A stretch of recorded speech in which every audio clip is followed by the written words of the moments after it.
Hello bankers. तो कैसे हैं आप लोग? I hope you are doing well. तो अगर आप treasury investment risk management diploma की प्रिपरेशन कर रहे हो तो आज का सेशन आपके लिए काफ़ी ज़्यादा इंपॉर्टेंट रहने वाला है, क्योंकि इस सेशन के अंदर हम पेपर 1 के कुछ इंपॉर्टेंट क्वेश्चंस को डिस्कस करने वाले हैं। तो इस सेशन को आपको शुरू से लेकर एंड तक ज़रूर देखना है और अपने फ्रेंड्स एंड कलीग्स के साथ भी ज़रूर शेयर करना है ताकि वो भी इस सेशन का बेनिफिट ले सकें। अब फटाफट से बिना किसी देरी के आज के सेशन को स्टार्ट करते हैं। तो आज का फर्स्ट क्वेश्चन देखो, dash securities represent long term bonds issued by the government featuring a stable of variable coupon interest rate. The securities have maturity spanning from 5 to 40 years। ठीक है, तो ऐसे लॉन्ग टर्म बॉन्ड्स जो कि हमारे देश की गवर्नमेंट इशू करती है लॉन्ग टर्म के लिए फंड रेजिंग करने के लिए, और इन बॉन्ड्स के ऊपर जो गवर्नमेंट है वो स्टेबल और वेरिएबल कूपन इंटरेस्ट जो है वो पे करती है, और इन सिक्योरिटीज का जो मेच्योरिटी पीरियड है वो 5 से लेकर 40 साल तक का है। तो इन सिक्योरिटीज को हम क्या कहते हैं? ऑप्शन है ट्रेजरी बिल्स कहते हैं, ऑप्शन बी कमर्शियल पेपर कहते हैं, या फिर डेटेड गवर्नमेंट सिक्योरिटीज कहते हैं, या फिर all of the.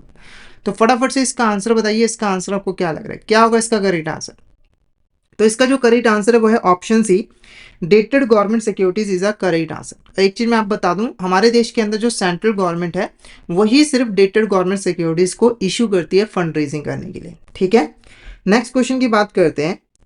Which of the following debt instruments are issued by state government in India to fund development projects and meet fiscal deficit requirements and have a typical maturity period for 10 years? ठीक है, तो ऐसे debt instrument जो कि हमारे देश के अंदर स्टेट गवर्नमेंट्स इशू करती है फंड रेजिंग करने के लिए, ताकि उस पैसे को वो यूज कर सके डेवलपमेंट प्रोजेक्ट को फंड करने के लिए, साथ के साथ अपने फिजिकल डेफिसिट की जो रिक्वायरमेंट्स है उनको फुलफिल करने के लिए, और इनका जो मेच्योरिटी पीरियड होता है वो नॉर्मली 10 साल का होता है। तो इन डेट इंस्ट्रूमेंट को हम क्या कहते हैं? ऑप्शन है स्टेट डेवलपमेंट लोन्स कहते हैं, या फिर डेटेड गवर्नमेंट सिक्योरिटीज कहते हैं, या फिर इंडेक्स इन्फ्लेशन इंडेक्स बॉन्ड कहते हैं, या फिर नन ऑफ द अबव। तो फटाफट से इसका आंसर बताइए। इसका आंसर आपको क्या लग रहा है, क्या होगा इसका करेक्ट आंसर? तो इसका जो करेक्ट आंसर है वो है ऑप्शन है state development loans is a correct answer. देखो, जिससे सेंट्रल गवर्नमेंट को लॉन्ग टर्म के लिए फंड्स की जरूरत पड़ती है, ऐसे स्टेट गवर्नमेंट को भी लॉन्ग टर्म के लिए फंड्स की जरूरत पड़ती है। तो स्टेट गवर्नमेंट जो है स्टेट डेवलपमेंट लोन्स जो है वो इशू करते हैं, और ये बेसिकली डेट इंस्ट्रूमेंट होते हैं जिसके ऊपर स्टेट गवर्नमेंट को इंटरेस्ट जो है वो पे करना पड़ता है। नेक्स्ट क्वेश्चन की बात करते हैं। T bills which are short term debt securities sold at a discount and redeemed at face value help the government cover immediate expenses and manage cash flow efficiently। T bills are issued by। ठीक है, देखो जैसे government को long term के लिए funds की जरूरत पड़ती है, जैसे कि 5 से लेकर 40 साल के लिए, ऐसे गवर्नमेंट को शॉर्ट टर्म के लिए फंड्स की जरूरत भी पड़ती है, जैसे कि सिर्फ 30 दिनों के लिए या फिर सिर्फ 90 दिनों के लिए, ऐसे जो है वो जरूरत पड़ सकती है फंड्स की। ठीक है, तो हमारी जो देश की सेंट्रल गवर्नमेंट है जब भी उसे शॉर्ट टर्म के लिए फंड्स की जरूरत पड़ती है तो वो टी बिल्स जो है वो मार्केट में इशू करती है, और T bills normally money market के अंदर जो है वो इशू किए जाते हैं।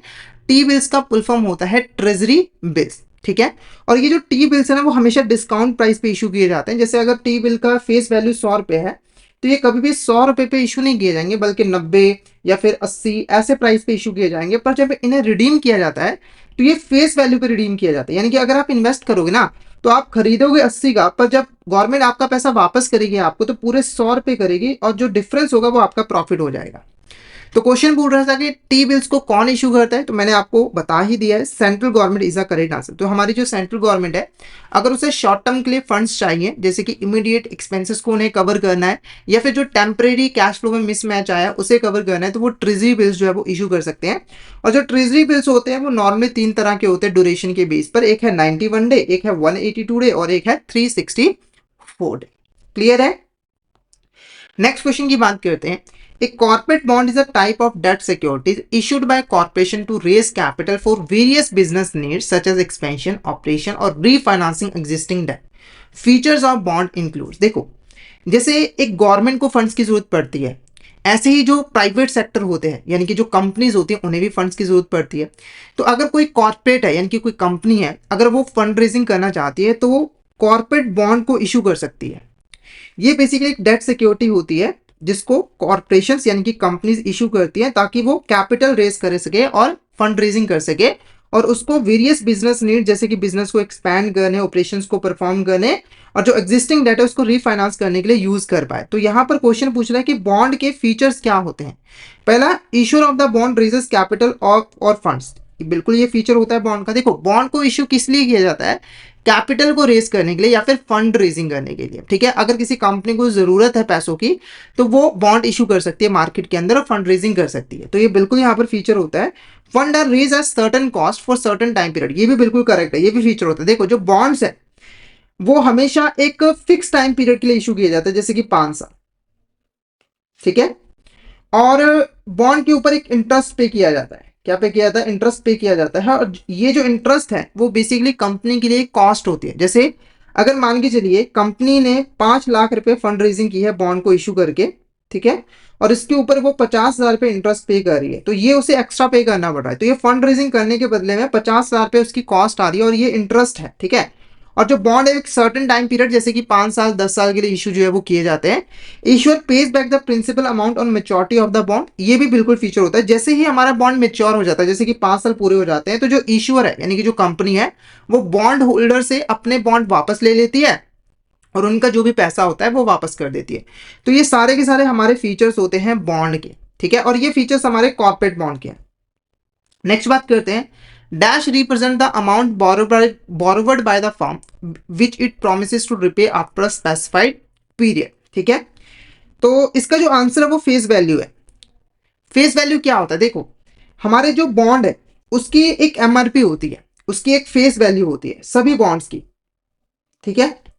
और ये फेस वैल्यू बेसिकली रिप्रेजेंट करती है कि कंपनी यानी कि जो फर्म है उसने कितनी फंड रेजिंग यहाँ पे जो है वो की है, कितनी अमाउंट जो है वो बोरो की है। जैसे कि अगर मान के चलिए आपने एक बॉन्ड खरीदा है, उसको आपने 20 रुपए पे खरीदा पर उसकी जो फेस वैल्यू है वो 10 रुपए है, तो कंपनी जब बॉन्ड आपको वापस करेगी ना तो वो आपको 10 रुपए ही यहाँ पे जो है वो पे करने वाली है, ठीक है। तो इसका करेक्ट आंसर फेस वैल्यू जो है वो रहेगा। फेस वैल्यू बेसिकली रिप्रेजेंट करती है उस अमाउंट को जो कि एक कंपनी ने बोरो किया होता है बॉन्ड होल्डर से और एक स्पेसिफाइड पीरियड के बाद फॉर्म को वो पैसा जो है वो वापस करना पड़ता है इन्वेस्टर्स को। फेस वैल्यू आपका करेक्ट आंसर रहेगा। उसके बाद देखो कूपन रेट क्या होता है, ये एक इंपॉर्टेंट टर्म है जो कि बॉन्ड के साथ रिलेटेड है। कूपन रेट बेसिकली वो इंटरेस्ट रेट होता है जो कि आपको बॉन्ड के ऊपर मिलता है। जैसे आपने एक बॉन्ड में इन्वेस्टमेंट की और आपको 10% का यहाँ पर इंटरेस्ट जो है वो मिल रहा है, तो इसे हम कूपन रेट जो है वो कहते हैं बॉन्ड की भाषा में। मेच्योरिटी का मतलब आप सभी को पता है कि वो टाइम पीरियड, जितने टाइम पीरियड के लिए बॉन्ड को इशू किया गया होता है, अगर वो टाइम पीरियड पूरा हो जाता है तो बॉन्ड मेच्योर हो जाता है। रिडम्पशन वैल्यू क्या होती है, तो देखो जब बॉन्ड मेच्योर हो जाता है तो जो वैल्यू कंपनी वापस करती है बॉन्ड होल्डर्स को वो आपकी रिडम्पशन वैल्यू होती है। जैसे जब बॉन्ड मेच्योर होगा तो कंपनी आपको 10 रुपए जो है वो पे कर रही है, तो ये आपकी रिडम्पशन वैल्यू जो है वो कहलाएगी। अब इसे रिडम्पशन वैल्यू क्यों कहा जाता है, तो देखो जब एक बॉन्ड मेच्योर हो जाता है तो कंपनी बेसिकली क्या करती है, बॉन्ड को रिडीम करती है और इसीलिए रिडीम करते वक्त जो वैल्यू वो पे करते हैं बॉन्ड होल्डर्स को, उसको हम रिडम्पशन वैल्यू जो है वो कहते हैं। तो इस क्वेश्चन का आंसर तो हमारा ऑप्शन है फेस वैल्यू जो है वो रहेगा। नेक्स्ट क्वेश्चन की बात करते हैं, dash is the type of bond was interest payments और coupon rates fluctuate periodically based on the changes in benchmark interest rate, ठीक है। देखो अगर हम इंटरेस्ट पेमेंट की बात करें कि आपको किसी बॉन्ड पे इंटरेस्ट कैसे मिल रहा है, ठीक है, तो हम बॉन्ड को 3 कैटेगरीज में डिवाइड कर सकते हैं। एक होता है फिक्स रेट बॉन्ड, एक होता है जीरो कूपन बॉन्ड और एक होता है आपका फ्लोटिंग रेट बॉन्ड, ठीक है। पहले हम बात करते हैं फिक्स रेट बॉन्ड की। देखो फिक्स रेट बॉन्ड एक ऐसा बॉन्ड होता है जिसके ऊपर आपको एक फिक्स कूपन इंटरेस्ट जो है वो मिलता है, यानी कि मार्केट में जो फ्लक्चुएशंस आ रही है उसका आपके कूपन रेट के ऊपर कोई भी इंपैक्ट नहीं पड़ता है। चाहे इंटरेस्ट बढ़ रहा है चाहे इंटरेस्ट कम हो रहा है, आपको एक फिक्स्ड कूपन ही मिलेगा अपने बॉन्ड के ऊपर।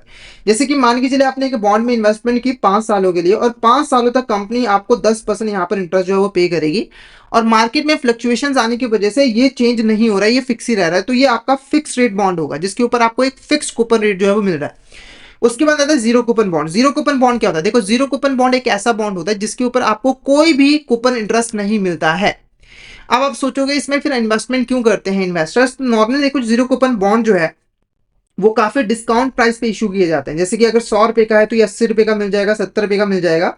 और जब ये रिडीम किए जाते हैं तो फेस वैल्यू पे किए जाते हैं। तो आपने 70 का खरीदा, 100 में आपको वापस आपने 70 में खरीदा, कंपनी ने आपको 100 रुपए वापस किए, तो 30 रुपए का आपका सीधा सीधा प्रॉफिट हो जाएगा। तो डिस्काउंट की वजह से लोग इसमें इन्वेस्टमेंट करते हैं। फिर आता है फ्लोटिंग रेट बॉन्ड। देखो फ्लोटिंग रेट बॉन्ड एक ऐसा बॉन्ड होता है जिसके ऊपर जो आपको कूपन इंटरेस्ट मिल रहा होता है, जो कूपन इंटरेस्ट आपको मिल रहा होता है वो चेंज होता रहता है, वो चेंज होता रहता है, ठीक है। जो आपको कूपन इंटरेस्ट मिल रहा होता है ना इन बॉन्ड के ऊपर, वो बेसिकली किसी बेंचमार्क रेट के साथ लिंक्ड होता है, जैसे कि लाइबोर और माइबोर। जब उसमें चेंज आता है तो उसकी वजह से आपका जो कूपन इंटरेस्ट है वो भी चेंज हो जाता है। जैसे कि आपने एक बॉन्ड खरीदा, ठीक है, और उसका जो कूपन इंटरेस्ट है वो माइबोर के साथ लिंक्ड है, यानी कि जो भी माइबोर होगा उसके अंदर 2% ऐड करके आपको इंटरेस्ट मिलेगा। तो मान के चलिए माइबोर 9% है, 2% ऐड किए तो आपको 11% का इंटरेस्ट मिलेगा। माइबोर कम हो गया, 8% हो गया, 2% ऐड किए तो अब आपको 10% का मिलेगा। माइबोर 10% हो गया तो 2% ऐड करके आपको 12% मिलेगा, ठीक है। तो देख सकते हो कि मार्केट में अगर फ्लक्चुएशंस आ रही है, बेंचमार्क रेट में अगर चेंजेस आ रहे हैं, तो उसकी वजह से आपको जो कूपन इंटरेस्ट मिल रहा है उसमें भी चेंज आ रहा है। तो ये आपका फ्लोटिंग रेट बॉन्ड होगा। तो इस क्वेश्चन का आंसर भी ऑप्शन डी रहेगा। तो फ्लोटिंग रेट बॉन्ड ही एक ऐसा बॉन्ड होता है जिसके ऊपर जो आपको इंटरेस्ट पेमेंट्स मिल रही होती है वो फ्लक्चुएट होता रहता है पीरियोडिक बेसिस पे, due to changes in the benchmark interest rate. तो option D floating rate bond is the correct answer. Next बात करते हैं, when the investor decide to sell their bond and get their money back before the maturity date, such type of bond is called। देखो, एक ऐसा bond जहां पर जो investor है उसके पास एक राइट है कि वो बॉन्ड को मेच्योरिटी से पहले ही सेल कर सकता है कंपनी को और अपना पैसा वापस ले सकता है।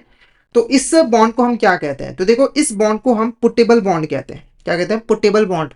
देखो, नॉर्मली बॉन्ड एक मेच्योरिटी पीरियड के साथ इशू किया जाता है, जैसे कि 5 साल। और अगर आपने इस बॉन्ड के अंदर इन्वेस्टर को एक ऑप्शन दे दी कि आप चाहो तो 5 साल से पहले भी इसे सेल करके अपना पैसा वापस ले सकते हो कंपनी से, तो ये आपका पुटेबल बॉन्ड हो जाता है। फिर अपना कॉलेबल बॉन्ड भी होता है। कॉलेबल बॉन्ड के अंदर जो कंपनी होती है उसके पास से एक ऑप्शन होती है, राइट होता है कि वो मेच्योरिटी से पहले अपने बॉन्ड को जो है वो रिडीम कर सकता है। मेच्योरिटी से पहले अपने बॉन्ड को रिडीम कर सकता है। जैसे 5 साल के लिए इशू किया गया था, कंपनी को लगा कि नहीं अब 3 साल में रिडीम कर लेना चाहिए, सही वक्त है, तो वो 3 साल से पहले भी उसे रिडीम कर सकती है, तो वो कॉलेबल बॉन्ड होगा। एक आपका बेरर बॉन्ड भी होता है। बेरर बॉन्ड क्या होता है? इस बॉन्ड के ऊपर ना किसी भी पर्सन का नाम नहीं लिखा होता है। मतलब ये बॉन्ड जिसके पास होता है वही उसका मालिक बन जाता है। जैसे एक बेरर चेक होता है ना, आपने ब्लैंक चेक दे दिया, नाम नहीं लिखा। अब कोई पर्सन के पास अगर वो चेक आ गया, उसने अपना नाम उसके ऊपर जो है वो लिख लिया, तो वो चेक का मालिक बन जाता है, उसको चेक की पेमेंट जो है वो मिल जाती है, ठीक है। तो ऐसे ही बॉन्ड होता है, अगर जिसके पास बॉन्ड होगा बेरर बॉन्ड, उसको इंटरेस्ट पेमेंट और प्रिंसिपल पेमेंट जो है वो मिल जाती है। नेक्स्ट क्वेश्चन की बात करते हैं, which of the following is not a characteristics of a debenture. इसमें से कौन सा हमारे यहाँ पर कैरेक्टरिस्टिक्स नहीं है डिबेंचर का? डिबेंचर क्या होता है? देखो, डिबेंचर बॉन्ड के जैसा ही होता है। डिबेंचर भी एक लॉन्ग टर्म डेट इंस्ट्रूमेंट है। क्या है ये? लॉन्ग टर्म डेट इंस्ट्रूमेंट, जिसको कंपनी इशू करती है फंड रेजिंग करने के लिए, और इसके ऊपर कंपनी को एक इंटरेस्ट जो है वो पे करना पड़ता है। और डिबेंचर भी एक पर्टिकुलर टाइम पीरियड के लिए इशू करते हैं, यानी कि इसका भी एक मेच्योरिटी पीरियड जो है वो रहता है, ठीक है। तो पहले देखो, पहला कैरेक्टरिस्टिक प्रॉमिस टू पे पीरियोडिक इंटरेस्ट, तो बिल्कुल ये कैरेक्टरिस्टिक्स होता है। अगर कोई डिबेंचर इशू करे कंपनी, तो वो प्रॉमिस करते हैं इन्वेस्टर को कि हम आपको पीरियोडिक इंटरेस्ट पे करेंगे। Repayment of principal at maturity, तो मैंने बोला कि आपको जो डिबेंचर है उसका एक मेच्योरिटी पीरियड होता है, जैसे कि 5 साल। तो जैसे ही 5 साल पूरे हो जाएंगे तो जो प्रिंसिपल अमाउंट आपने डिबेंचर में इन्वेस्ट किया हुआ है वो आपको कंपनी रीपे कर देगी। ऑलवेज बैक्ड बाय कोलैटरल, तो ये गलत है, ये कैरेक्टरिस्टिक्स नहीं होता। यानी कि जो डिबेंचर्स हैं वो सिक्योर भी हो सकते हैं, वो अनसिक्योर्ड भी हो सकते हैं। ऑलवेज इनके बदले में कोलैटरल आपको नहीं मिलता है। उसके बाद issued by companies and government, इन्हें कंपनीज और गवर्नमेंट दोनों इशू कर सकते हैं, तो ये भी कैरेक्टरिस्टिक्स ठीक है। डिबेंचर्स को गवर्नमेंट और कंपनीज इशू कर सकते हैं, तो option C is the correct answer. ये आपका कैरेक्टरिस्टिक्स नहीं होता है डिबेंचर का। बाकी ये 3 इंपॉर्टेंट कैरेक्टरिस्टिक्स होते हैं आपके डिबेंचर के, ठीक है। नेक्स्ट बात करते हैं, which of this statement is correct regarding the secure debenture. तो एक हमारी टाइप होती है डिबेंचर की, सिक्योर डिबेंचर। तो कौन सी स्टेटमेंट यहाँ पर करेक्ट है? Secure debenture have higher interest rate, तो ये गलत है। देखो, अगर हम अनसिक्योर्ड डिबेंचर के साथ कंपेयर करें तो सिक्योर्ड डिबेंचर के ऊपर आपको कम इंटरेस्ट मिलता है, क्योंकि देखो यहाँ पर रिस्क कम होता है, और रिस्क कम होता है तो आपको पता है रिटर्न भी आपको कम मिलेगी। और अनसिक्योर्ड डिबेंचर्स पे रिस्क ज्यादा होता है तो वहां पर हमें ज्यादा इंटरेस्ट मिलता है। Secured debentures are always issued by government, ये भी गलत है। जो सिक्योर्ड डिबेंचर्स हैं वो गवर्नमेंट भी इशू कर सकती है और कंपनी भी इशू कर सकती है। उसके बाद secured debentures are backed by specific assets of the issuer, तो ये बिल्कुल यहाँ पर करेक्ट है। सिक्योर्ड डिबेंचर्स बेसिकली होते क्या है? तो जब कंपनी सिक्योर्ड डिबेंचर इशू करती है तो बदले में वो अपनी कोई एसेट को एज अ गिरवी इन्वेस्टर्स के पास रखती है, कि बाई चांस अगर कंपनी डिबेंचर का पैसा रिपे नहीं कर पाती है तो जो इन्वेस्टर्स हैं वो इस एसेट को सेल करके अपना पैसा जो है वो रिकवर कर सकते हैं। जैसे हम बैंक के पास जाते हैं लोन लेने के लिए, तो बैंक भी हमसे कोई सिक्योरिटी जो है वो डिमांड करते हैं ना, तो वो सेम तरीका है। तो option C is a correct answer. Option C is a correct answer. Next question की बात करते हैं, which type of debenture allows the investor to convert it into equity shares at their option. तो किस तरह के डिबेंचर्स होते हैं जहां पर हम डिबेंचर होल्डर को एक ऑप्शन देते हैं कि उनकी मर्जी हो तो वो डिबेंचर्स को इक्विटी शेयर्स में जो है वो कन्वर्ट कर सकते हैं, कब मतलब एक पर्टिकुलर टाइम पीरियड के बाद। पहला non convertible debenture, partially convertible debenture, fully convertible debentures या फिर ऑप्शनली कन्वर्टेबल डिबेंचर। तो फटाफट से इसका आंसर बताइए, इसका आंसर आपको क्या लग रहा है, क्या होगा इसका करेक्ट आंसर, जल्दी से जल्दी बताइए इसका करेक्ट आंसर क्या होगा। तो इसका जो करेक्ट आंसर रहेगा वो रहेगा option D, optionally convertible debenture is the correct answer. अब एक एक करके इनके बारे में समझ लेते हैं। सबसे पहले नॉन कन्वर्टेबल डिबेंचर। देखो नॉन कन्वर्टेबल डिबेंचर्स ऐसे डिबेंचर्स होते हैं जिनको आप कभी भी इक्विटी शेयर्स में कन्वर्ट नहीं कर सकते हो, ये हमेशा के लिए डिबेंचर्स ही रहेंगे। पार्शियली कन्वर्टेबल डिबेंचर्स ऐसे डिबेंचर्स होते हैं जिसका आप एक पार्ट इक्विटी शेयर्स में कन्वर्ट कर सकते हो और एक पार्ट डिबेंचर ही रहेगा।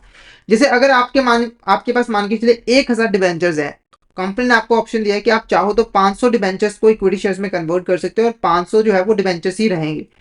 तो ये आपके पार्टली कन्वर्टेबल डिबेंचर्स हो गए। फुली कन्वर्टेबल डिबेंचर्स ऐसे डिबेंचर्स होते हैं जिनको आप फुली इक्विटी शेयर्स में कन्वर्ट कर सकते हो, यानी कि 1000 को अगर आप इक्विटी शेयर्स में कन्वर्ट कर सकते हो तो ये फुली कन्वर्टेबल डिबेंचर्स होते हैं। ऑप्शनली कन्वर्टेबल डिबेंचर के अंदर मेन डिफरेंस ये है कि यहाँ पर इन्वेस्टर के पास ऑप्शन होता है कि वो चाहे तो इक्विटी शेयर्स में कन्वर्ट कर सकता है और अगर वो ना चाहे तो वो इनको डिबेंचर्स भी रख सकता है, ठीक है, उसकी मर्जी अपनी। नेक्स्ट क्वेश्चन की बात करते हैं, dash represent the return investor can expect to receive from holding a bond. तो देखो अगर कोई इन्वेस्टर है वो बॉन्ड को अपने पास होल्ड करके रखता है, ठीक है, यानी कि उसने बॉन्ड में इन्वेस्टमेंट की है, तो उसके ऊपर जो भी उसे रिटर्न मिलती है, जैसे कि जो इंटरेस्ट उसे मिलता है, उसे हम क्या कहते हैं। ऑप्शन है इसे हम यील्ड कहते हैं, फेस वैल्यू कहते हैं, करंट वैल्यू कहते हैं या फिर मार्केट वैल्यू कहते हैं। तो फटाफट से इसका आंसर बताइए, इसका आंसर आपको क्या लग रहा है। एक इन्वेस्टर अपने बॉन्ड के ऊपर जो रिटर्न अर्न करता है उसे हम क्या कहते हैं, yield, face value, current value या फिर मार्केट वैल्यू। तो फटाफट से इसका आंसर बताइए, इसका आंसर आपको क्या लग रहा है, क्या होगा इसका करेक्ट आंसर। तो इसका जो करेक्ट आंसर है वो है option A, yield is a correct answer. Yield आपका करेक्ट आंसर जो है वो रहेगा, ठीक है। नेक्स्ट क्वेश्चन की बात करते हैं, dash measure the rate of return earned on a bond if it is purchased at its current market price and if the coupon interest is received on the face value। तो इसका जो answer है वो मैं आपको पहले बता देता हूँ, option B current yield is a correct answer. अब ये करंट यील्ड होता क्या है, देखो हमने एक बॉन्ड में इन्वेस्टमेंट की है जिसकी जो फेस वैल्यू है वो 10,000 पे है, ठीक है, और जो उसका मार्केट प्राइस है वो यहाँ पर 11,000 पे है, ठीक है। तो आपने 10,000 का जो बॉन्ड है वो 11,000 पे में खरीदा है और आपको जो कूपन इंटरेस्ट मिलता है वो 10% का मिलता है और ये जो कूपन इंटरेस्ट है वो बेसिकली फेस वैल्यू पे मिलता है, ठीक है। अब आप जानना चाहते हो कि आपने ये जो मार्केट प्राइस पे खरीदा है बॉन्ड, यानी कि 11,000 रुपए का खरीदा है, उसके ऊपर आपने कितने रिटर्न जो है वो कमाई है। देखो फेस वैल्यू पे तो आप आसानी से कैलकुलेट कर सकते हो, फेस वैल्यू पे आपने कितनी कमाई है, 10%, यानी कि 1,000 रुपए कमाई है, ठीक है। मतलब 1,000 अगर आपने कमाया है तो आपने 10% सीधा सीधा यहाँ पर कैलकुलेट जो है वो कर लिया कि 10% हमने रिटर्न जो है वो कमाई है फेस वैल्यू के ऊपर। अब अपने मार्केट प्राइस पे कितने रिटर्न कमाई है, तो जो भी आप रिटर्न मार्केट प्राइस पे कमाओगे वो आपका करंट यील्ड होता है। और करंट यील्ड को कैसे निकाला जाता है, तो देखो जो भी आपको कूपन इंटरेस्ट मिलता है, जो भी आपका कूपन इंटरेस्ट आपको मिलता है फेस वैल्यू के ऊपर, ठीक है, उसको आपको डिवाइड करना होता है करंट मार्केट प्राइस के साथ जिसके ऊपर आपने खरीदा है, ठीक है, और इंटू करना होता है 100 के साथ। जैसे आपने यहाँ पर 1,000 पे कूपन इंटरेस्ट कमाया और करंट मार्केट प्राइस 11,000 पे है, तो डिवाइड करने के बाद 100 के साथ मल्टीप्लाई कर दोगे तो आपका यहाँ पर आंसर जो है वो आ जाएगा, ठीक है। तो अगर आप इसको कैलकुलेट करो, 1,000 को डिवाइड करो 11,000 के साथ, इंटू कर दो 100 के साथ, तो ये आपका 9.09% जो है वो आ जाएगा। ऐसा क्यों हुआ, देखो फेस वैल्यू तो 1,000 है पर आपने खरीदा कितना है 11,000 के ऊपर, ठीक है, तो 1,000 पे आपने ज्यादा खरीदा है तो उसके कंपैरिजन में जो आपको 1,000 पे मिला है वो रिटर्न कम है, 10% नहीं है बल्कि वो 9.090% है, ठीक है। तो इसका आंसर क्या था, option B current yield is the correct answer. Next एक और क्वेश्चन है यहाँ पर देखें, करंट यील्ड से रिलेटेड। एबीसी कॉर्पोरेशन ने एक बॉन्ड इशू किया जिसकी जो फेस वैल्यू वो 10,000 पे है, एनुअल कूपन रेट जो है वो 6% है और बॉन्ड जो है वो करंटली ट्रेड की जा रही है 9,500 के ऊपर, यानी कि ये मार्केट प्राइस है। अब हमें करंट यील्ड जो है वो बॉन्ड का कैलकुलेट करना है, तो वो कैसे निकलेगा, मैंने आपको फॉर्मूला बताया हुआ है। तो आपको क्या करना है, जो भी आपको कूपन इंटरेस्ट यहाँ पे मिलेगा उसको मार्केट प्राइस के साथ डिवाइड करो और इंटू 100 कर दो। तो कूपन इंटरेस्ट की अगर हम बात करें तो वो कितना मिला था, इसके ऊपर अगर हम निकाले तो 10,000 के ऊपर 6%, यानी कि 600 रुपये आपको कूपन इंटरेस्ट मिलेगा और मार्केट प्राइस 9,500 का है और इंटू कर दोगे आप 100, ठीक है। तो अगर आप इसको सॉल्व करो तो 600 को आपको डिवाइड करना 9,500 के साथ और इंटू कर देना है 100, तो ये 6.31% जो है वो आ जाएगा, यानी कि जो करंट यील्ड है वो आपका 31% है। तो ऑप्शन ए आपका यहाँ पर करेक्ट आंसर रहेगा, option A is the correct answer. Next question की बात करते हैं, which of this statement is not correct regarding the yield to maturity. इसमें से कौन सी स्टेटमेंट है जो कि यील्ड टू मेच्योरिटी के रिगार्डिंग करेक्ट नहीं है। सबसे पहले यील्ड टू मेच्योरिटी है क्या, इसको समझते हैं। देखो, जब एक पर्सन एक बॉन्ड में इन्वेस्टमेंट करता है और उस बॉन्ड को वो उसकी मेच्योरिटी तक अपने पास होल्ड करके रखता है, तो जो टोटल रिटर्न वो कमाता है उस बॉन्ड के ऊपर, वो यील्ड टू मेच्योरिटी होती है।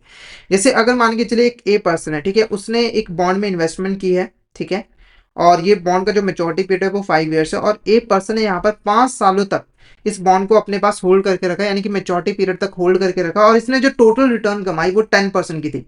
तो ये जो 10% है ये आपका यील्ड टू मेच्योरिटी कहलाता है, ठीक है। और ध्यान में रखना है, जब आप यील्ड टू मेच्योरिटी कैलकुलेट करते हो तो आप ध्यान में रखते हो कि मेच्योरिटी तक जो भी आपको इंटरेस्ट वगैरह मिलता है आप उसको दोबारा से री इन्वेस्ट जो है वो कर देते हो। तो जब आप री इन्वेस्ट करते हो तो उसके ऊपर जो इंटरेस्ट होता है उसको भी आप यील्ड टू मेच्योरिटी के अंदर जो है वो इंक्लूड करते हो, और जो टोटल रिटर्न आप कमाते हो वो आपका यील्ड टू मेच्योरिटी कहलाता है। तो कौन सी स्टेटमेंट यहाँ पर करेक्ट नहीं है? पहला देखो, it is the rate of return earned by the investor who purchase the bond and holds it till maturity, बिल्कुल करेक्ट है। ये मैंने अभी आपको बताया कि ये बेसिकली वो रेट ऑफ रिटर्न है जो कि इन्वेस्टर अर्न करता है अगर वो किसी बॉन्ड को परचेज करता है और उसकी मेच्योरिटी तक उसको अपने पास होल्ड करके रखता है।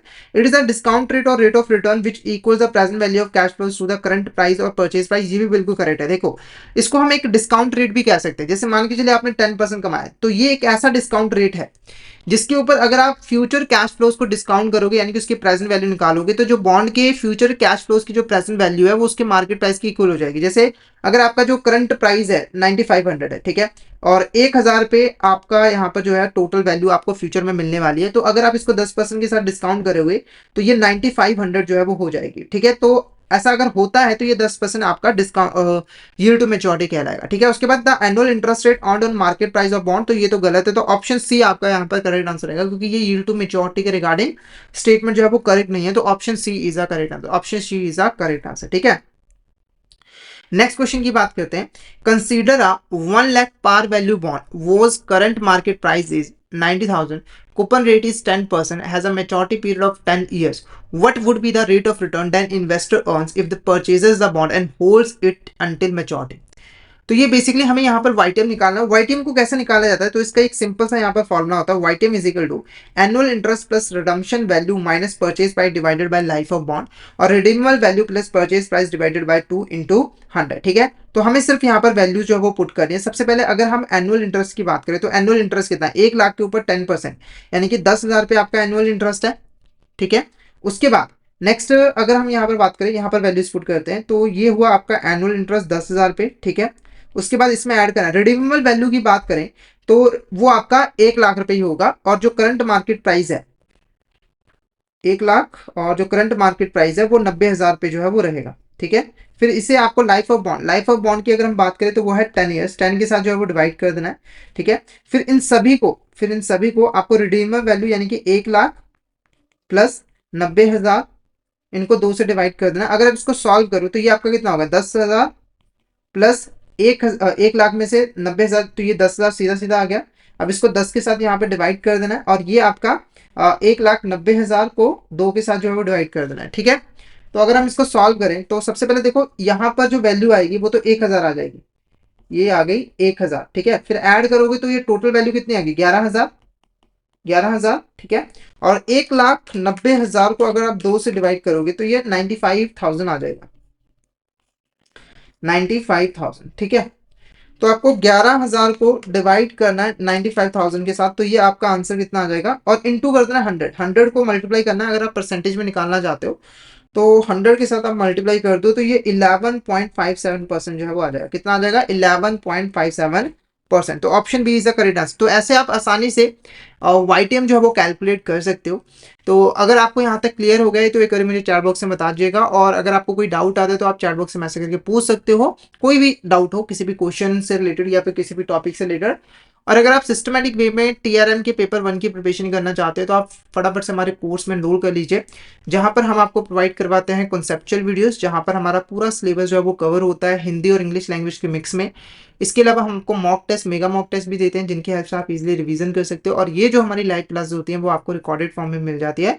तो अगर आप सिस्टमैटिक वे में पेपर 1 की प्रिपरेशन करना चाहते हो तो फटाफट से हमारे कोर्स में एनरोल कर लीजिए। हमारे कोर्सेज जो है वो इजीली एक्सेसिबल है, आपको हमारे app play store, app store दोनों ही जगहों पर मिल जाएंगे। आपको जस्ट टाइप करना है लर्निंग सेशन ऐप पे एग्जाम्स, और इन ऐप के थ्रू आप हमारे कोर्सेज में एनरोल कर सकते हो। और अगर आप अभी हमारे कोर्स में एनरोल करते हो तो आपको लगभग 82% तक का ऑफ मिल जाएगा हमारे कोर्सेज पे, जिसके लिए आपको कूपन कोड यूज करना होगा विंटर। तो फटाफट से इस कूपन कोड का यूज करके हमारे कोर्स में एनरोल कर लीजिए, और हमारे टेलीग्राम चैनल को भी जरूर ज्वाइन कर लीजिएगा, क्योंकि हम इसमें एग्जाम से रिलेटेड, क्लासेस रिलेटेड जितने भी इंपॉर्टेंट अपडेट्स हैं वो डालते रहते हैं। और अगर आपको भी किसी भी तरह की क्वेरी आती है तो आप इस चैनल पर मैसेज कर सकते हो। तो फटाफट से हमारे टेलीग्राम चैनल को ज्वाइन कर लीजिए ताकि कोई इंपॉर्टेंट अपडेट आपसे मिस ना हो जाए। इसका लिंक आपको वीडियो के डिस्क्रिप्शन बॉक्स में मिल जाएगा। अब बढ़ते हैं नेक्स्ट क्वेश्चन की तरफ। नेक्स्ट क्वेश्चन देखो, हाउ आर द HTM यानी कि held to maturity investment typically valued. सबसे पहले HTM है क्या, इसको समझो। तो हमारी जो बैंक्स होती हैं, ठीक है, वो इन्वेस्टमेंट्स करती हैं। कहाँ इन्वेस्टमेंट करती हैं? फाइनेंशियल इंस्ट्रूमेंट्स के अंदर, ठीक है, जैसे बॉन्ड, डिबेंचर्स। तो ये जो इन्वेस्टमेंट्स होती हैं बैंक की, उसको हम मेनली 3 कैटेगरीज में डिवाइड कर सकते हैं, जिसमें से एक कैटेगरी होती है HTM।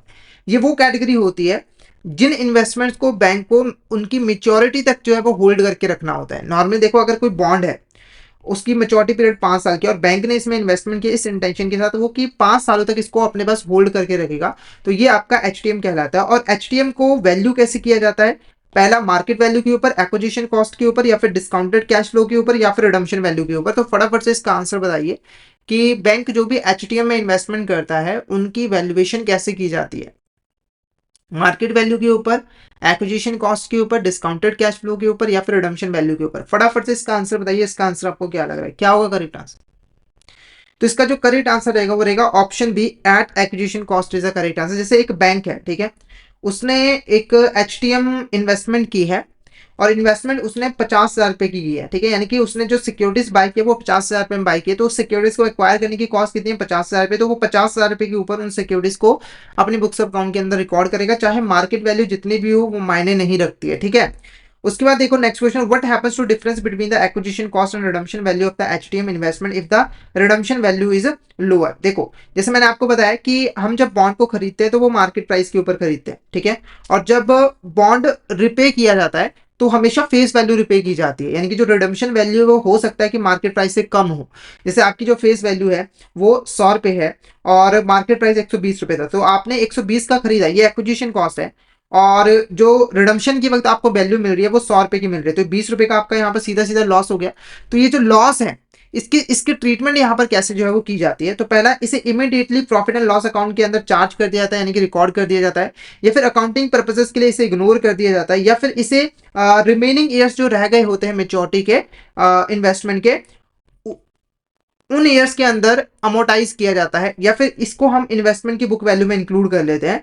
तो इसका जो करेक्ट आंसर है वो है option C is the correct answer. जैसे अगर मान के चलिए यहाँ पर 20 रुपए का आपको लॉस हुआ है और मेच्योरिटी पीरियड 3 साल का रह गया, तो आपको 3 सालों तक इस 20 रुपए को अमोटाइज जो है वो करना होगा। यानी कि जैसे कि मान के चलिए इस 20 के आपको 3 हिस्से जो है वो कर देने हैं, तो 20 को अगर आप 3 के साथ डिवाइड करो तो ये 6.66 बन जाता है, ठीक है। तो आपको क्या करना है, 6.66 रुपीज जो है वो हर साल जो है अमोटाइज करना है। अमोटाइज करने का मतलब है कि उसको इन्वेस्टमेंट की वैल्यू में से कम करते जाना है, ताकि रिडम्पशन वैल्यू आते आते आपकी इन्वेस्टमेंट की वैल्यू रिडम्पशन वैल्यू के इक्वल जो है वो हो जाए, और आपको कोई लॉस ना हो। मतलब लॉस तो होगा ही ना, क्योंकि पर ये जो लॉस है वो एक साल में आप कवर नहीं करोगे, बल्कि जितने भी साल मेच्योरिटी के रह गए हैं उन सालों में जो है वो कवर करोगे, राइट ऑफ करोगे। उसके बाद देखो, which category of investment requires mandatory mark to market accounting. तो कौन सी यहां पर इन्वेस्टमेंट की कैटेगरी होती है जिनको मार्क टू मार्केट करना जरूरी होता है अकाउंटिंग के अंदर? HTM, HFT, या फिर AFC, या फिर AFS, या फिर बोथ B एंड C। तो इसका आंसर पहले बता दूं, option D, both B and C is the correct answer. देखो, HFT और AFC, जिसमें मैंने आपको बताया था 3 कैटेगरीज है, तो HTM तो हमने देख लिया, वो एक्विजिशन कॉस्ट पे मार्क की जाती है और रिकॉर्ड किया जाता है। पर जो HFT है, हेल्ड फॉर ट्रेडिंग, और AFS यानी कि अवेलेबल फॉर सेल, इनको हमेशा मार्केट वैल्यू पे जो है वो रिकॉर्ड किया जाता है। यानी कि आपने अगर इन सिक्योरिटीज को बाय कर लिया है तो जितने पे बाय किया वो ठीक है, उसके बाद अगर मान के चलिए 1 साल के बाद उनकी मार्केट वैल्यू चेंज हो जाती है, तो आपको उस मार्केट वैल्यू के अकॉर्डिंग ही इनको जो है रिकॉर्ड करना होता है। अगर वैल्यू कम हो गई है तो आपको कम प्राइस पे रिकॉर्ड करना होता है, अगर वैल्यू बढ़ गई है तो ज्यादा प्राइस पे जो है वो रिकॉर्ड करना होता है। यानी कि इसे मार्केट के साथ लिंक करना जरूरी होता है, ठीक है, और इसे हमेशा मार्केट प्राइस के ऊपर ही जो है वो वैल्यू किया जाता है। तो option D, both B and C is the correct answer. उसके बाद देखो नेक्स्ट क्वेश्चन हमारा, which of the statement is correct regarding the derivative. तो ये काफी यहाँ पर इंपॉर्टेंट टॉपिक है तो इस क्वेश्चन का आंसर करने से पहले डेरिवेटिव होता है क्या इसका मतलब समझ लो। देखो, जब हम बिजनेस करते हैं या फिर जब हम ट्रेडिंग करते हैं तो हमें बहुत सारे रिस्क जो है वो फेस करने पड़ते हैं।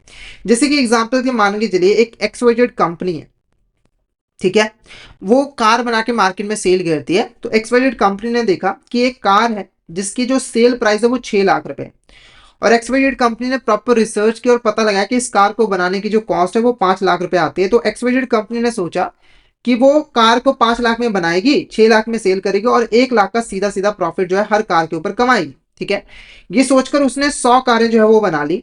पर जब सेल करने की बारी आई तो इसका जो प्राइस है कार का वो कम हो गया, 5 लाख रुपए हो गया, जिससे इसका सारा का सारा प्रॉफिट जो है वो चला गया। यानी कि इसको बहुत बड़ा नुकसान हो गया, क्योंकि इन्हें 100 कारें जो है वो कॉस्ट प्राइस पे सेल करनी पड़ी और एक भी 1 रुपए प्रॉफिट इनको नहीं मिला। ठीक है, तो इन रिस्क को मैनेज करने के लिए हम बेसिकली डेरिवेटिव प्रोडक्ट का यूज करते हैं। ठीक है, अब ये डेरिवेटिव प्रोडक्ट्स इन रिस्कों को कैसे हेज करते हैं, कैसे मैनेज करते हैं, तो इसी भी एग्जांपल समझाऊंगा। तो मान के चलिए सेम एक्सवाइजेड कंपनी है, वो कार बनाकर मार्केट में सेल करती है। उसने देखा कि 6 लाख की कार है, 5 लाख की वो बनाएगा और 6 लाख की सेल करेगा, 1 लाख का प्रॉफिट कमाएगा। पर एक्सवाइजेड कंपनी को लग रहा है कि फ्यूचर में जाकर हो सकता है कि इसके जो प्राइसेस है वो कम हो जाए। तो इसने यहाँ पर एक एबीसी कंपनी को ढूंढा और उसके साथ फ्यूचर एक कॉन्ट्रैक्ट कर लिया कि एक्सवाइजेड कंपनी जो है 3 महीनों के बाद जब वो कारें बना लेगी तो 100 कारें जो है वो 6 लाख के हिसाब से एबीसी कंपनी को सेल करेंगे और एबीसी कंपनी को बाय करना होगा। ठीक है, और इनके बीच में यहाँ पर कॉन्ट्रैक्ट हो गया। तो ये जो कॉन्ट्रैक्ट इनके बीच में हुआ यही आपका डेरिवेटिव कॉन्ट्रैक्ट जो है वो कहलाता है। और इस डेरिवेटिव कॉन्ट्रैक्ट की हेल्प से एक्सवाइजेड कंपनी ने अपना जो रिस्क है उसको मैनेज कर लिया, क्योंकि फ्यूचर में जाकर प्राइस जो भी रहे वो इसको मायने नहीं रखता। यानी कि अगर प्राइस कम भी हो गए तो इससे कोई भी नुकसान नहीं होगा, क्योंकि इसने पहले ही कॉन्ट्रैक्ट किया हुआ है कि वो 6 लाख के हिसाब से एबीसी कंपनी को जो है वो सेल कर देगा। जो भी नुकसान होगा वो एबीसी कंपनी का होगा, इस कंपनी का नहीं होगा। ठीक है, तो एक्सवाइजेड कंपनी के पॉइंट ऑफ व्यू से हम बात करें तो इसने डेरिवेटिव प्रोडक्ट का यूज करके अपने रिस्क को मैनेज कर लिया, यानी कि हेज कर लिया। तो इस तरह के रिस्क को ही मैनेज करने के लिए, हेज करने के लिए, मिटिगेट करने के लिए हम डेरिवेटिव प्रोडक्ट का यूज करते हैं। डेरिवेटिव प्रोडक्ट की खासियत क्या है कि डेरिवेटिव प्रोडक्ट की अपने आप में कोई भी वैल्यू नहीं होती। जैसे ये जो कॉन्ट्रैक्ट है उसके अपने आप में कोई वैल्यू नहीं है, बल्कि इसकी जो वैल्यू है वो उस एसेट से डिटरमाइन की जाएगी जिसके लिए ये कॉन्ट्रैक्ट किया गया है, डेरिवेटिव प्रोडक्ट बाय और सेल किया गया है। जैसे ये कार है तो इसकी जो वैल्यू होगी उसके ऊपर ही इसकी वैल्यू जो है वो डिटरमाइन की जाएगी। जैसे 5-6 लाख की वैल्यू है तो 6 लाख के हिसाब से अगर 10 लाख होती तो थोड़ी ज्यादा वैल्यू होती है डेरिवेटिव कॉन्ट्रैक्ट की।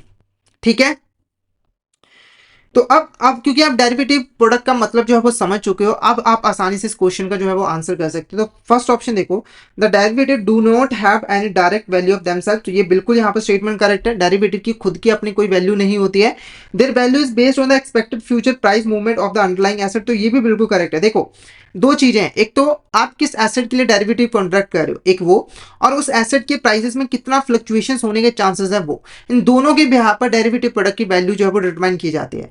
जैसे अगर प्राइसेस में फ्लक्चुएशन ज्यादा होंगी तो वहां पर ज्यादा प्राइस होगा डेरिवेटिव का, क्योंकि वहां पर रिस्क ज्यादा है, तो ज्यादा रिटर्न जो है वो चाहेगा दूसरी पार्टी। ठीक है, उसके बाद derivative are often use an instrument to hedge risk. तो ये भी बिल्कुल करेक्ट है, डेरिवेटिव का यूज रिस्क को हेज करने के लिए किया जाता है। तो ये सभी स्टेटमेंट्स बिल्कुल करेक्ट है। तो option D all of the above is the correct answer. Option D आपका ऑल ऑफ द अबव जो है वो करेक्ट आंसर रहेगा।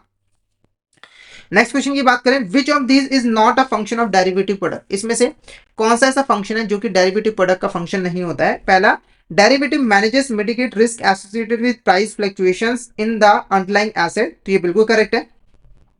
अगर कोई एसेट है उसके प्राइस में फ्लक्चुएशंस आती हैं, ठीक है, तो उससे जो रिस्क अराइज होता है उसको मैनेज और मिटिगेट करने के लिए हम डेरिवेटिव प्रोडक्ट का यूज करते हैं। तो ये बिल्कुल करेक्ट है।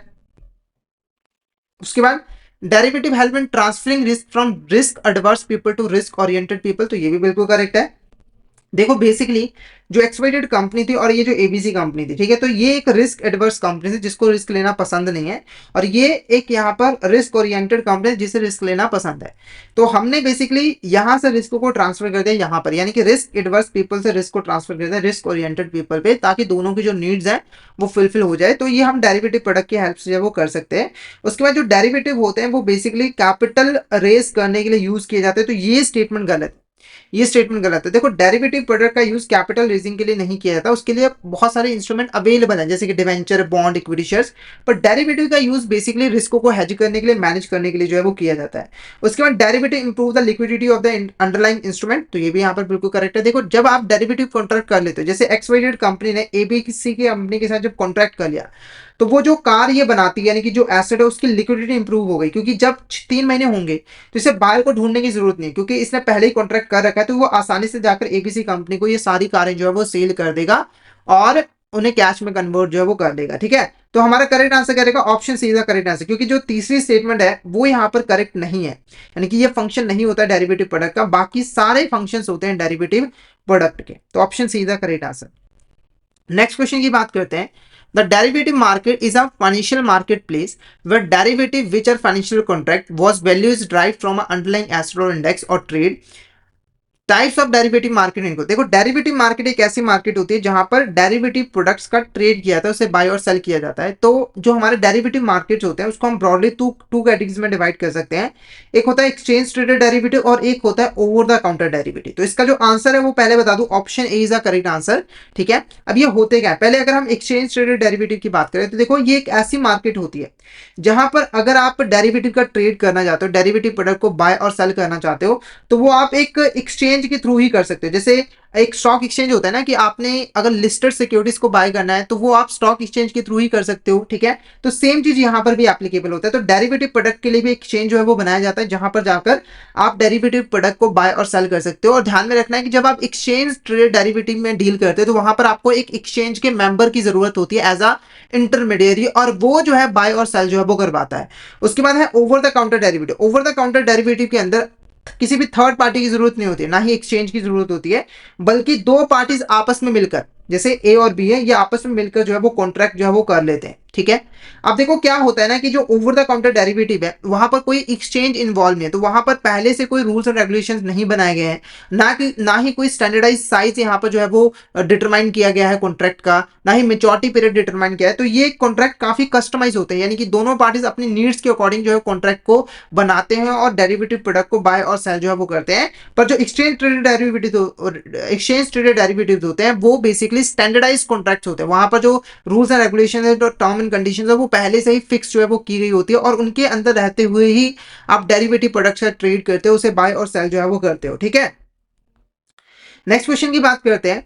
इन a forward contract for rice, if the forward price is set 5000 per bushel, what does this price represent. देखो एक फॉरवर्ड कॉन्ट्रैक्ट किया गया है राइस का, जहां पर जो फॉरवर्ड प्राइस है वो 5000 पर बशल फिक्स किया गया है। तो ये जो 5000 रुपए है ये बेसिकली किस प्राइस को रिप्रेजेंट जो है वो कर रहा है। सबसे पहले फॉरवर्ड कॉन्ट्रैक्ट क्या होता है ये समझ लीजिए। देखो फॉरवर्ड कॉन्ट्रैक्ट एक ऐसा कॉन्ट्रैक्ट होता है जहां पर कॉन्ट्रैक्ट की जो पार्टीज हैं वो आपस में एग्री करती हैं कि वो एक फ्यूचर डेट के ऊपर एक पर्टिकुलर एसेट को बाय और सेल करेंगे प्री डिटरमाइंड प्राइस के ऊपर।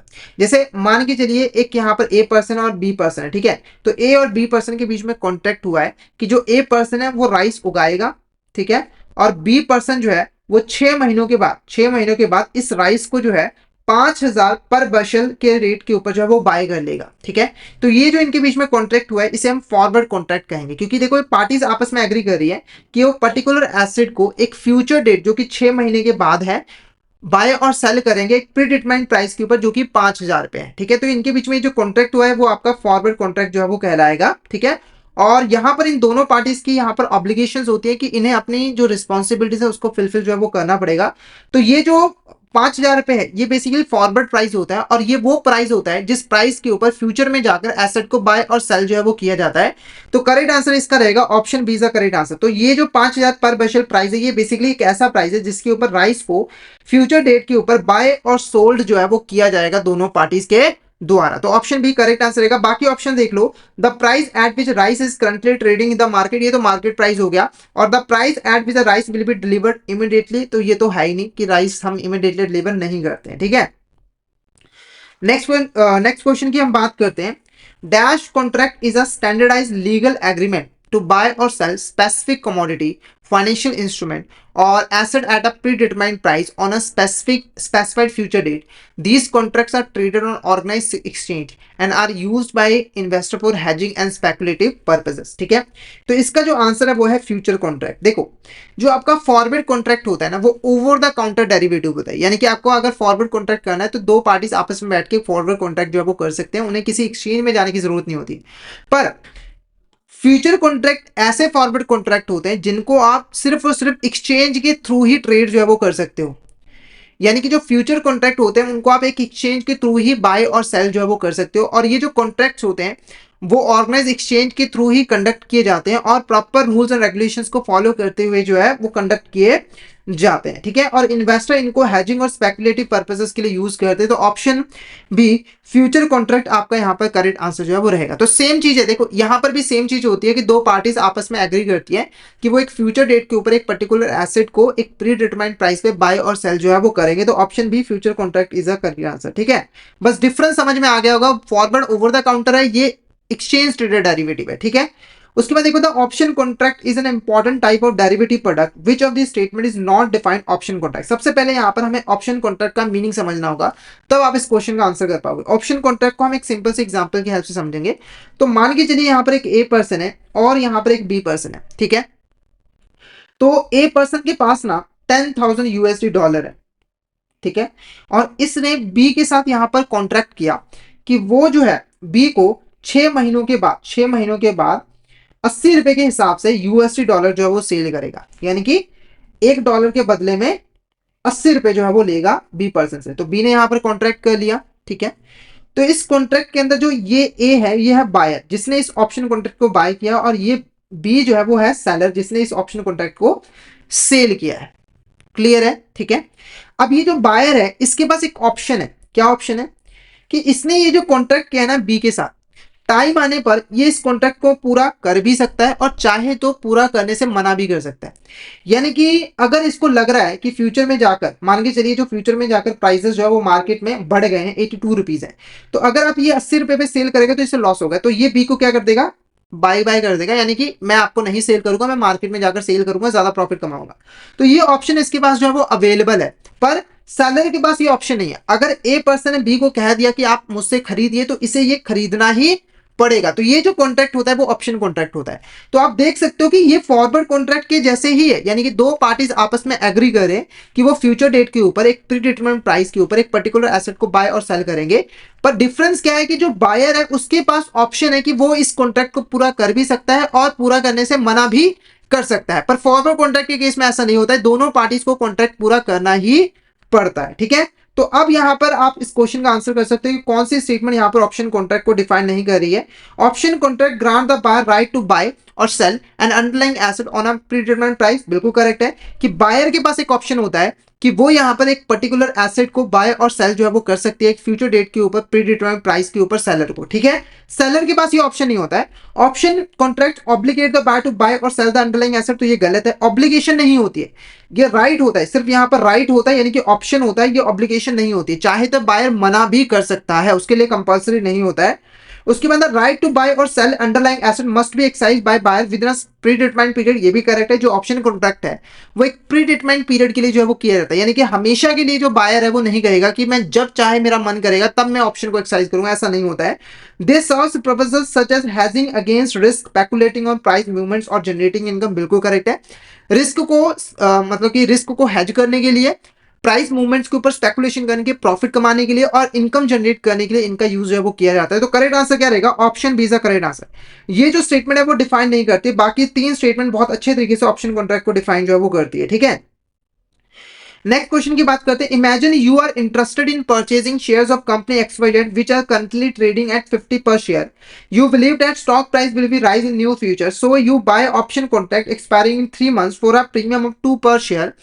The option gives you right but not the obligation to buy 100 shares of XYZ before the option expires. This represent which option contract? देखो जो ऑप्शन कॉन्ट्रैक्ट होते हैं वो दो तरह के होते हैं, एक होता है कॉल ऑप्शन और एक होता है आपका यहाँ पर पुट ऑप्शन, ठीक है। देखो कॉल ऑप्शन के अंदर जो बायर होता है उसे एसेट को बाय करने का राइट मिलता है। जैसे हमने ये जो एग्जांपल देखी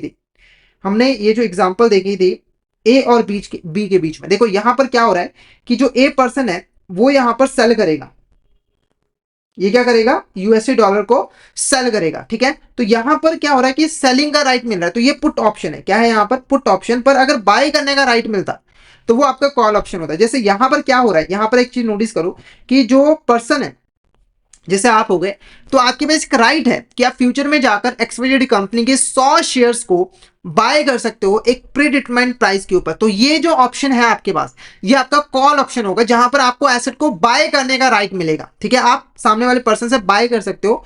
ठीक है, और पुट ऑप्शन के अंदर आपको सेल करने का राइट मिलता है, यानी कि आप पर्टिकुलर एसेट को सेल कर सकते हो एक प्री डिटरमाइंड प्राइस के ऊपर। क्लियर है आपको? यहां तक कोई डाउट हो फटाफट से चैट बॉक्स में मैसेज करके बता दीजिए, और क्लियर हो गए तो एक बार मैसेज करके जरूर बता दीजिएगा कि आपको यहां तक क्लियर जो है वो हो गया। ठीक है, नेक्स्ट क्वेश्चन की बात करते हैं। Dash option gives the holder the right but not the obligation to sell the underlying asset at a predetermined within a specified period of time. एक ऐसा ऑप्शन कॉन्ट्रैक्ट जो कि जो holder है यानी कि जो बायर है उसको राइट देता है, पर ये ऑब्लिगेशन नहीं होता है कि वो एक अंडरलाइंग एसेट को सेल कर सकता है प्री डिटरमाइंड प्राइस के ऊपर with in a specified period of time, एक फ्यूचर डेट के ऊपर। तो इसे कॉल ऑप्शन कहेंगे, पुट ऑप्शन कहेंगे, फॉरवर्ड कॉन्ट्रैक्ट कहेंगे, या फिर स्वैप कॉन्ट्रैक्ट कहेंगे। फटाफट से इसका आंसर बताइए, इसका आंसर आपको क्या लग रहा है, क्या होगा इसका करेक्ट आंसर? जल्दी से जल्दी इसका आंसर बताइए चैट बॉक्स में, इसका आंसर आपको क्या लग रहा है। तो इसका जो करेक्ट आंसर रहेगा वो रहेगा option B, put option is the correct answer. इसके बारे में पहले ही मैंने आपको एक्सप्लेन जो है वो कर दिया। ठीक है, नेक्स्ट हमारा क्वेश्चन देखिए। Swap is a derivative contract through which two parties exchange the cash flows और liability, which of these the type of swap contract. देखो ये हमारी चौथा डेरिवेटिव प्रोडक्ट है, इंपॉर्टेंट। स्वैप डेरिवेटिव कॉन्ट्रैक्ट के अंदर जो दो पार्टीज होते हैं वो आपस में कैश फ्लोज और लायबिलिटीज को एक्सचेंज करते हैं। ठीक है, तो क्वेश्चन पूछ रहा है इसमें से कौन सा हमारा स्वैप कॉन्ट्रैक्ट की टाइप है, पहला interest rate swap, currency swap, या फिर मैनेजमेंट स्वैप। तो फटाफट से इसका आंसर बताइए, इसका आंसर क्या है। स्वैप कॉन्ट्रैक्ट को हम प्रॉपर एग्जांपल की हेल्प से यहां पर समझेंगे। पहले मुझे बताइए कि इसमें से कौन सी हमारी टाइप है स्वैप कॉन्ट्रैक्ट की। तो इसका जो करेक्ट आंसर रहेगा वो रहेगा option A is the correct answer, interest rate swap and currency swap. ये बेसिकली दो टाइप्स होते हैं स्वैप कॉन्ट्रैक्ट की, तो ऑप्शन ए आपका करेक्ट आंसर जो है वो रहेगा। ठीक है, नेक्स्ट क्वेश्चन की बात करते हैं। Which of this statement is correct regarding the interest rate swap. इसमें से कौन सी ऐसी स्टेटमेंट है जो कि यहां पर करेक्ट है regarding the interest rate swap. तो पहले इंटरेस्ट रेट स्वैप होता क्या है, इसको थोड़ा सा एग्जांपल की हेल्प से समझेंगे। तो देखो, इंटरेस्ट रेट स्वैप के अंदर जो जो दो पार्टीज होती हैं वो आपस में इंटरेस्ट को एक्सचेंज करते हैं। नॉर्मली जब आप लोन वगैरह लेते हो तो आपको दो तरह के इंटरेस्ट मिलते हैं, मतलब आपके पास ऑप्शन होती है कि आप उनमें से एक चूज कर लो। जैसे एक फिक्स इंटरेस्ट रेट होता है। फिक्स इंटरेस्ट रेट एक ऐसा इंटरेस्ट रेट होता है जो कि एंटायर लोन ड्यूरेशन के लिए फिक्स होता है। जैसे कि मान के चले एक ए पर्सन है, ठीक है, उसने यहाँ पर 10,000 रुपए का यहाँ पर जो है वो लोन लिया है। ठीक है, जिसके ऊपर 10% का उसे इंटरेस्ट पे करना पड़ता है, और ये जो लोन है वो 5 सालों के लिए जो है वो लिया गया है। ठीक है, और मार्केट में जो फ्लक्चुएशंस आ रही हैं वो आ रही हैं, उसका इस इंटरेस्ट के ऊपर कोई भी इंपैक्ट नहीं पड़ रहा। यानी कि मार्केट में अगर इंटरेस्ट रेट बढ़ रहा है या फिर कम हो रहा है तो उसका इसके ऊपर कोई इंपैक्ट नहीं पड़ेगा। ए को 5 सालों तक 10% इंटरेस्ट ही यहाँ पर पे करना पड़ेगा। तो ये फिक्स इंटरेस्ट रेट होता है। एक होता है variable interest rate. Variable interest rate एक ऐसा इंटरेस्ट रेट होता है जो कि चेंज होता रहता है, मतलब कि मार्केट में जो फ्लक्चुएशंस आती हैं तो वो इंटरेस्ट रेट भी चेंज होता रहता है। जैसे मान के चले एक बी पर्सन, उसने भी 10,000 रुपए का लोन लिया है, और उसका जो इंटरेस्ट रेट है वो बेसिकली है माइबोर प्लस 2%। यानी कि जो भी माइबोर होगा 2% बैंक एक्स्ट्रा लेगी और टोटल इंटरेस्ट जो है वो बन जाएगा। जैसे अगर माइबोर मान के चलिए यहाँ पर 9% का है, 2% ऐड कीजिए तो ये 11% का इंटरेस्ट हो गया। ठीक है, और अगर माइबोर 10% हो गया तो 2% ऐड कीजिए तो ये 12% का इंटरेस्ट रेट हो गया। यानी कि जब मार्केट में जो बेंचमार्क रेट है उसमें चेंज आ रहा है तो उसकी वजह से हमारा जो इंटरेस्ट हम पे कर रहे हैं वो भी चेंज होता जा रहा है। ठीक है, तो ये आपका वेरिएबल इंटरेस्ट रेट होता है। ठीक है, अब मान के चलिए जो ए पर्सन है वो चाहता है कि मुझे वेरिएबल इंटरेस्ट मिल जाए। ठीक है, और बी पर्सन चाहता है कि उसे फिक्स इंटरेस्ट मिल जाए। ठीक है, तो इन दोनों की मीटिंग हो गई, ये दोनों आपस में मिले और इन्होंने अपने एक दूसरे की रिक्वायरमेंट को बताया। तो इन्होंने आपस में कॉन्ट्रैक्ट कर लिया। क्या कॉन्ट्रैक्ट कर लिया कि जो बी पर्सन है वो ए का फिक्स इंटरेस्ट पे कर देगा, और जो ए पर्सन है वो बी का वेरिएबल इंटरेस्ट जो है वो पे कर देगा। कॉन्ट्रैक्ट हो गया। अब जैसे इनके बीच में यहां पर कॉन्ट्रैक्ट हुआ तो इनके जो ओरिजिनल कॉन्ट्रैक्ट थे अपने अपने बैंकों के साथ, उसमें किसी भी तरह का चेंज नहीं आया। ये पहले मैं आपको बता दूं, ठीक है, किसी भी तरह का चेंज नहीं आया है। ठीक है, यानी कि ए को अभी भी अपने प्रिंसिपल अमाउंट 10,000 के ऊपर 10% का इंटरेस्ट, फिक्स इंटरेस्ट अपने बैंक को पे करना पड़ता है, और बी को वेरिएबल इंटरेस्ट रेट अपने बैंक को जो है वो पे करना है। पर जो इंटरेस्ट पेमेंट है वो ये आपस में एक्सचेंज कर लेते हैं। कैसे? मान के चले 1 साल पूरा हो गया और जो माइबोर चल रहा है वो यहाँ पर 10% चल रहा है, तो 10% यानी कि 2% ये आपका कितना हो गया, यहाँ पर 12% हो गया। ठीक है, तो अब एक चीज आप देखो, जो कॉन्ट्रैक्ट हुआ था उसके अकॉर्डिंग जो बी है उसको 10% का फिक्स इंटरेस्ट पे करना है, और जो ए है उसको यहाँ पर 12% का इंटरेस्ट जो है वो पे करना है। तो अगर हम इंटरेस्ट को कैलकुलेट करें तो 10% इसका आया 1,000 पे। ठीक है, और वेरिएबल इंटरेस्ट अगर निकाले तो वो हुआ 1200 रुपए, ठीक है। तो ए को पे करना है 1200 और बी को पे करना है 1000 रुपए, ठीक है। तो इसका जो डिफरेंस है 200 रुपए, ये जो 200 रुपए यहाँ पे जो है वो डिफरेंस है, वो ए ना बी को पे कर देगा, ठीक है। और बी क्या करेगा, 1000 में 1000 में ये जो 200 रुपए ए ने पे किया उसको ऐड करेगा और टोटल 1200 रुपए जो है वो अपनी बैंक को इंटरेस्ट पे कर देगा, और जो ए है वो 1000 रुपए अपनी बैंक को इंटरेस्ट पे कर देगा, ठीक है। अब एक चीज आप नोटिस करो कि जो बी है उसने चाहे 1200 रुपए अपने बैंक को दिया, पर एक्चुअली में उसने कितना इंटरेस्ट पे किया, 1000 रुपए, क्योंकि 200 रुपए तो ए ने दे दिया था क्योंकि इनके बीच में कॉन्ट्रैक्ट हुआ था। और चाहे ए ने 1000 रुपए अपने बैंक को पे किया, पर एक्चुअली में उसने कितना इंटरेस्ट पे किया, 1200, क्योंकि 200 रुपए उसने बी को जो है वो पे कर दिया था। तो इस तरीके से इंटरेस्ट रेट स्वैप जो है वो काम करता है, यानी कि यहाँ पर इंटरेस्ट पेमेंट्स को आपस में एक्सचेंज किया जाता है। और ध्यान में रखना है जो इंटरेस्ट रेट डिफरेंशियल होता है, यानी कि जो इंटरेस्ट डिफरेंशियल होता है उसको ही एक्सचेंज किया जाता है। यहां पर टोटल इंटरेस्ट को एक्सचेंज नहीं किया गया है, बल्कि जो इंटरेस्ट रेट डिफरेंशियल था 200 रुपए उसी को एक्सचेंज किया गया है पार्टीज के अंदर, यानी कि इन्हें सिर्फ 200 रुपए बी पर्सन को जो है वो दिया है, ठीक है। और जो प्रिंसिपल अमाउंट है उसे भी एक्सचेंज नहीं किया जाता, ये सिर्फ एक नोशनल अमाउंट होता है। तो आई होप इस एग्जांपल की हेल्प से आपको इंटरेस्ट रेट स्वैप अच्छे तरीके से क्लियर हो गया होगा। अगर कोई डाउट है तो चैट बॉक्स में ऐसे करके पूछ सकते हो। अब कौन सी स्टेटमेंट यहाँ पर इंटरेस्ट रेट स्वैप के रिगार्डिंग करेक्ट है, पहला देखो, it is a financial contract between two parties that involve exchange of interest payment, बिल्कुल यहाँ पर करेक्ट है। One party typically pays fixed interest rate and while the other parties pay floating rate tied up to reference benchmark rate, बिल्कुल यहाँ पर correct है। एक fix interest पे करती है और एक फ्लोटिंग रेट पे करती है। उसके बाद इंटरेस्ट रेट स्वैप के अंदर जो प्रिंसिपल अमाउंट है उसे भी पार्टीज के अंदर आपस में एक्सचेंज किया जाता है। तो ये स्टेटमेंट गलत है। क्यों गलत है, क्योंकि देखो जो प्रिंसिपल अमाउंट होती है वो एक नोशनल अमाउंट होती है, ये आपस में एक्सचेंज नहीं किया जाता है, ठीक है। उसके बाद interest rate swap are widely employed for managing and mitigating exposure to interest rate fluctuations, ये भी करेक्ट है। इंटरेस्ट रेट स्वैप का यूज बेसिकली इंटरेस्ट रेट में चेंज होने की वजह से जो रिस्क अराइज होता है उसको मैनेज करने के लिए किया जाता है। तो करेक्ट आंसर क्या रहेगा, first, second and fourth is a correct answer, क्योंकि तीसरी स्टेटमेंट यहां पर गलत है। तो ऑप्शन ए आपका यहां पर करेक्ट आंसर जो है वो रहेगा। Option A is a correct answer. Clear है आपको यहां तक, एक बार मुझे चैट बॉक्स में बता दीजिए, और कोई डाउट आता है तो आप चैट बॉक्स में मैसेज करके पूछ सकते हो। फटाफट से मुझे बता दिए कि आपको यहां तक क्लियर है या फिर नहीं।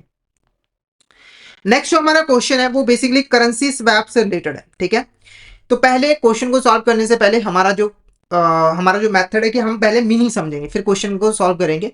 तो करेंसी स्वैप होता क्या है पहले इसको समझ लीजिए। देखो, करेंसी स्वैप के अंदर जो दो पार्टीज होती हैं वो आपस में दो करेंसीज को एक्सचेंज करती हैं बिना उन्हें कन्वर्ट किए। एग्जाम्पल से समझाता हूं। मान के चलिए एक एबीसी कंपनी है जो कि इंडिया की कंपनी है, ठीक है, और एक एक्सवाइजेड कंपनी है जो कि यूएसए की कंपनी है, ठीक है।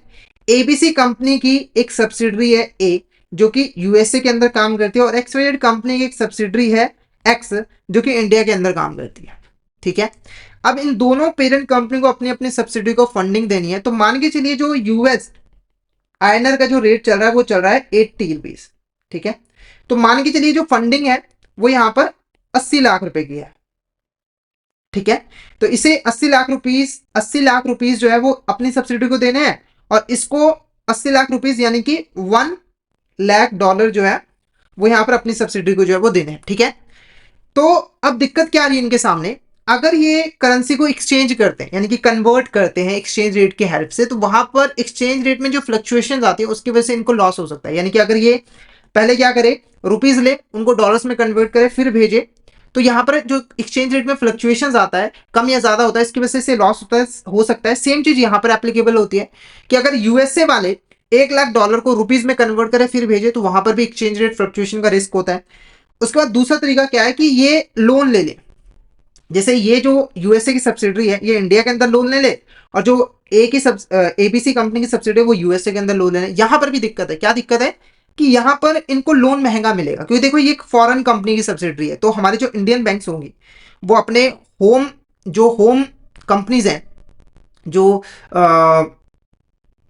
डोमेस्टिक कंपनीज हैं उनको सपोर्ट करना चाहेंगी, तो वो इनको महंगे दाम पे इंटरेस्ट पे करेगी। सेम चीज यहां पर भी एप्लीकेबल हो रहा है कि जो ए पर्सन है उसको महंगे दामों पे यूएसए की बैंक यहां पर लोन दे रही, क्योंकि वो भी तो अपने डोमेस्टिक कंपनीज को सपोर्ट करना चाहेगी ना।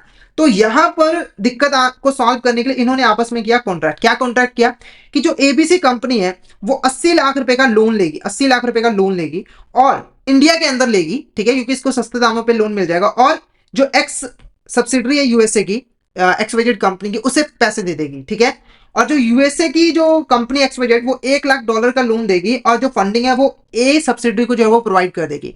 तो दोनों ने कॉन्ट्रैक्ट किया और इन्होंने आपस में एक्सचेंज भी कर लिया। तो यहाँ पर आप एक चीज नोटिस करिए कि जो एबीसी कंपनी है उसने रुपीस को डॉलर के साथ एक्सचेंज कर लिया और जो यूएसए की कंपनी है उसने डॉलर को रुपीस के साथ एक्सचेंज कर लिया, पर यहाँ पर किसी भी तरह की कन्वर्जन नहीं की गई है। ना ही रुपीस को डॉलर में कन्वर्ट किया गया, ना ही डॉलर को रुपीस में कन्वर्ट जो है वो किया गया, बिना उसके ये काम जो है वो किया गया है। तो ये बेसिकली स्वैप कहलाएगा, करेंसी स्वैप। और ध्यान में रखना है करेंसी स्वैप के अंदर प्रिंसिपल अमाउंट और इंटरेस्ट दोनों का ही स्वैप किया जाता है, एक्सचेंज किया जाता है। जैसे अब एबीसी कंपनी है उसको प्रिंसिपल अमाउंट भी जो है वो एक्सचेंज करना है, यानी कि इसे देना है, और जो इंटरेस्ट पेमेंट है उसकी भी पेमेंट जो है वो करनी है। यानी कि जब मेच्योरिटी पीरियड आ जाएगा तो 80 लाख रुपए एबीसी कंपनी बैंक को पे करेगी और उस समय का जो इंटरेस्ट है वो भी पे कर देगा। सेम चीज यहां पर यूएसए की कंपनी जो है वो करेगी। ठीक है, तो यहां पर प्रिंसिपल प्लस इंटरेस्ट दोनों का ही स्वैप जो है वो होता है। तो यहां पर हमने डेरिवेटिव प्रोडक्ट से रिलेटेड इंपॉर्टेंट क्वेश्चन जो है वो डिस्कस किए हैं। तो आई होप आपको यहां तक क्लियर हो गया होगा। कोई डाउट आता है तो आप चैट बॉक्स में मैसेज करके पूछ सकते हो। तो यहां पर हमने करेंसी स्वैप का मीनिंग समझ लिया, अब इसका आंसर कर लेते हैं। तो क्वेश्चन देखो, currency swap is a financial agreement between two parties to exchange principal amount and interest payment in different currencies. Which of this statement is correct regarding the currency swap? Currency swap involve exchanging principal amount in different currency without converting them, तो बिल्कुल correct है। ठीक है, periodic interest payments are made in their respective currency based on the agreed upon interest rate, ये भी correct है कि जो इंटरेस्ट पेमेंट है वो भी यहाँ पर पे की जाती है periodic बेसिस पे। ठीक है, दोनों पार्टीज के द्वारा अपनी अपनी कंट्रीज के अंदर। Currency swap are risk management tool use to hedge against exchange rate fluctuation, ये भी करेक्ट है कि करेंसी स्वैप का यूज बेसिकली हम एक्सचेंज रेट फ्लक्चुएशन से जो रिस्क अराइज होता है उसको हैज करने के लिए करते हैं, उसे मैनेज करने के लिए करते हैं। तो option D all of the above आपका यहाँ पर करेक्ट आंसर जो है वो रहेगा। Option D all of the above आपका करेक्ट आंसर जो है वो रहेगा। क्लियर है आपको यहां तक? कोई डाउट हो तो आप चैट बॉक्स में मैसेज करके पूछ सकते हो। ठीक है, नेक्स्ट हमारा लास्ट क्वेश्चन देखो, डैश आर इंडिविजुअल्स और entities who use derivatives to manage और hedge risk associated with their asset liabilities और पोजीशन। यानी कि ऐसे इंडिविजुअल और एंटिटीज जो कि डेरिवेटिव को यूज करते हैं रिस्क को हेज करने के लिए, यानी कि जो भी रिस्क यहाँ पर उनके एसेट्स और लायबिलिटीज और पोजीशन के साथ एसोसिएटेड होता है उसको मैनेज करने के लिए और हेज करने के लिए। और इनका एम होता है कि अपनी एसेट्स को प्रोटेक्ट करके रखना किसी भी तरह के एडवर्स प्राइस मूवमेंट से। तो इसका जो आंसर रहेगा वो रहेगा हेजर इज द करेक्ट आंसर। देखो, हेजर का पर्पस होता है रिस्क को मैनेज करना, स्पेकुलेटर का पर्पस होता है कि जो प्राइस में फ्लक्चुएशंस होती हैं उसका फायदा उठाकर प्रॉफिट कमाना। ट्रेडर जो है वो बेसिकली एक मार्केट से डेरिवेटिव प्रोडक्ट को बाय करता है और दूसरी मार्केट में सेल करता है और प्राइस डिफरेंस का जो फायदा है वो उठाता है प्रॉफिट कमाने के लिए। ठीक है, तो ये बेसिकली पार्टिसिपेंट्स होते हैं डेरिवेटिव मार्केट के अंदर। तो यहाँ पर हमने पेपर 1 से रिलेटेड कुछ इंपॉर्टेंट क्वेश्चंस को डिटेल में जो है वो डिस्कस कर लिया। तो आई होप आपको यहाँ तक क्लियर हो गया होगा। अगर आपको कोई डाउट आता है तो आप चैट बॉक्स में मैसेज करके पूछ सकते हो, और अगर आपको क्लियर हो गया तो एक मैसेज करके जरूर बता दीजिएगा कि आपको यहाँ तक क्लियर जो है वो हो गया है।